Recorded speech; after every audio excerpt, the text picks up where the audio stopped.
Hello और जय मसीह की सबको।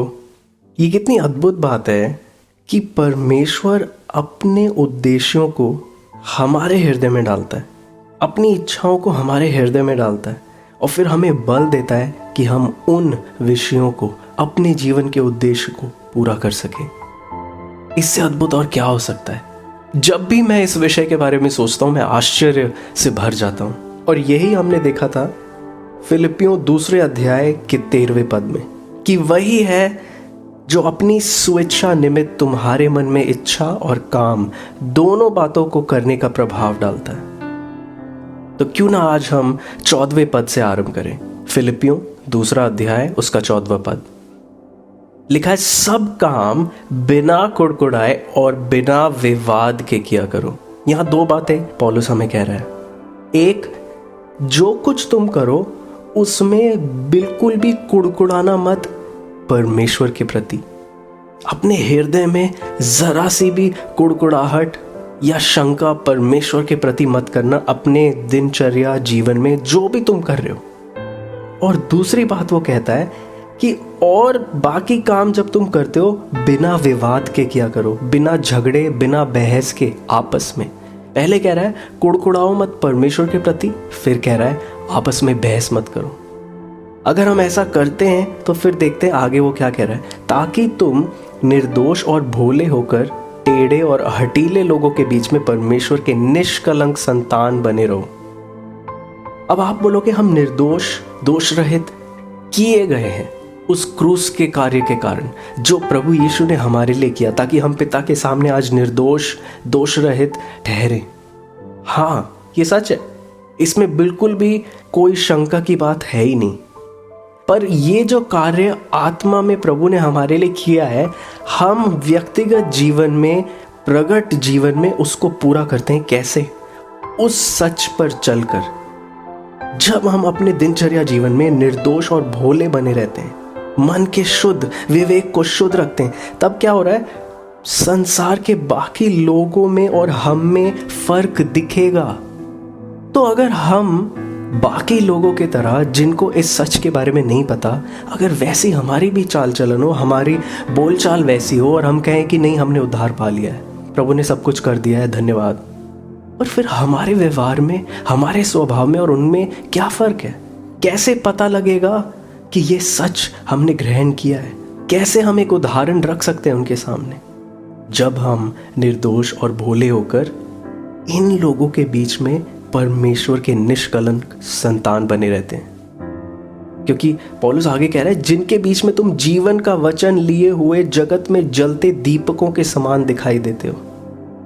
और बिना मिलावट के इस संसार में जब हम जीते हैं, चलते हैं, तो हमारे बीच और बाकी लोगों के बीच एक अंतर आ जाता है। मूसा कहता है कि हे प्रभु, अगर तू हमारे साथ ना चले, अगर तेरी उपस्थिति साथ ना रहे, निर्गमन 33 में ऐसा लिखा है, आप 16वां पद 15, 16, 17 पढ़ सकते हैं। यार, अगर तेरी उपस्थिति ना जाए तो हम में और बाकी लोगों में क्या फर्क रहेगा? कोई कैसे कह सके कि तू इज़राइल का परमेश्वर, हमारा परमेश्वर हमारे संग है, तू हमारी ढाल है? ये कैसे दिखेगा अगर तू स्वयं हमारे साथ ना रहे? और आज जब मैं कह रहा हूं कि परमेश्वर हमारे भीतर है, ना केवल वो हमारे साथ है, वो हमारे भीतर प्रवेश कर चुका है, तो ये जरूरी है हम इस वास्तविकता को समझते हुए अपने जीवन को जिएं कि हमारी चाल चलन निष्कलंक रहे, ताकि हम एक ज्योति के मशाल बन जाएं अंधियारे के बीच में। क्या वो अंधियारे के बीच में मशाल छुप सकता है? नहीं, सबको दिखेगा और सब उस मशाल की ओर जाएंगे, और वो मशाल आप हैं। मानो एक मशाल जो जीवते परमेश्वर के हाथ में है। और 16 में लिखा है कि मसीह के दिन मुझे घमंड करने का कारण हो कि ना मेरा दौड़ना और ना मेरा परिश्रम करना व्यर्थ हुआ। पौलुस कह रहे हैं, जब तुम ऐसे चलोगे, और जिस दिन, ये कौन सा दिन है? मसीह का दिन, जिस दिन अंधियारे का कोई काम नहीं, और उस दिन वो गर्व के साथ जब देखेगा उसके आत्मिक संतानों को, उस फल को जिसके लिए उसने अपनी जिंदगी भर बुआई की, निवेश किया लोगों के जीवन में, जब उस फल को देखेगा वो आश्चर्यचकित नहीं, वो आनंद से भर जाएगा, उसको गर्व होगा। और फिर 17 में कह रहा है, यदि मुझे तुम्हारे विश्वास रूपी बलिदान और सेवा के साथ अपना लहू भी बहाना पड़े तो भी मैं आनंदित हूं और तुम सबके साथ आनंद करता हूं। ये जो फिलिपियों के लोगों की सेवाएं थी, उनके लिए आसान नहीं था कि वो आर्थिक रीति से भी पौलुस की सहायता करे, पर वो कैसे भी बलिदान करके पौलुस की सहायता करते थे, हर रीति से उसकी सहायता करते थे, उसके साथ खड़े रहते थे। और पौलुस क्या कह रहे हैं, तुम्हारा जो विश्वास रूपी बलिदान और तुम्हारी सेवाएं हैं, ये एक वेदी बन चुके हैं मेरे सामने, एक वेदी के समान है। और उस वेदी पर अगर मुझे अपना लहू भी बहाना पड़े तो भी मैं आनंदित हूं। ये बहुत गहरी बात कह रहा है। ये कह रहा है, अगर इस विश्वास रूपी बलिदान जो तुमने मेरे लिए किया है, उसके लिए अगर अब मुझे अपना जीवन भी देना पड़े तो भी मैं आनंद से दूंगा। वो आनंदित था उन सबों के लिए, वो धन्यवादी था।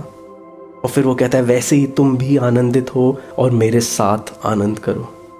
तो इन 2 पदों से पौलुस कह रहा है, तैयार रहो, नम्र रहो, उंडेले जाने के लिए तैयार रहो, दूसरों की आशीष के लिए हमेशा तत्पर रहो।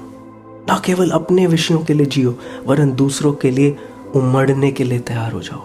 जहां तुम्हें पता रहे कि ये जीवन जो मेरा है, ये श्वास, ये मेरा अपना नहीं है, वरन परमेश्वर के पुत्र ने मेरे लिए जान दी और उसने अपने लहू से मुझे मोल लिया है, इसलिए मैं बहाए जाने के लिए तैयार हूं। आमीन। तो इन कुछ पदों से आज हम समाप्त करेंगे। मेरा विश्वास है इन पदों से आपने कुछ ना कुछ जरूर नया सीखा होगा। प्रभु में सदा आनंदित रहो। थैंक यू और बाय।